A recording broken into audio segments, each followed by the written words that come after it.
Donc au niveau des freins, on voit clairement que chez les jeunes, il y a 3 éléments identifiés. Alors quand on dit les jeunes, c'est aussi leurs parents, je l'ai déjà signalé tout à l'heure. Et les principaux freins sont essentiellement logistiques et financiers. Un premier élément, c'est lié à l'horaire, j'en ai parlé tout à l'heure, c'est se dire, il faut proposer des activités qui vont convenir aux horaires des parents. On voit notamment chez les jeunes qui sont entre guillemets voilà, qui sont jeunes et pour lesquels les parents doivent véhiculer les enfants, notamment vers des compétitions, vers des tournois, etc.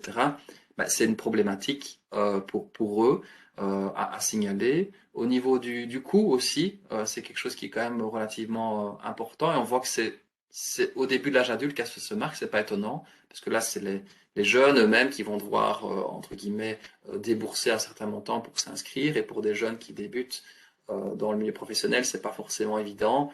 Et on voit que ce cours reste une principale contrainte jusqu'à 41 à 50 ans. Donc voilà, ça c'est pour inciter les jeunes, notamment travailleurs, à continuer à faire du sport.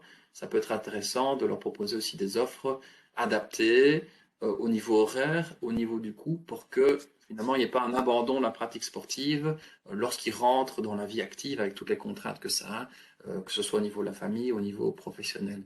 Un autre élément intéressant, c'est l'aspect lié à la proximité des installations. Là, on voit que c'est un critère de choix hein, chez les adultes ou chez les parents d'enfants. 64% des adultes, 72% des parents d'enfants. Et donc, je l'ai dit, les adultes sont prêts à pratiquer un sport à moins de 5 km de chez eux en général, et aussi dans une durée de trajet qui ne va pas dépasser 20 à 25 minutes principalement. Et ça, c'est quelque chose qui ressort de façon importante. Et pour les jeunes qui commencent à être indépendants, 12, 13, 14, 15 ans, bah, s'ils ne peuvent pas aller en bus ou avec un moyen de transport aisé jusqu'à leur lieu de pratique, bah, c'est souvent parfois aussi un facteur d'abandon qui fait qu'ils vont devoir arrêter la pratique sportive.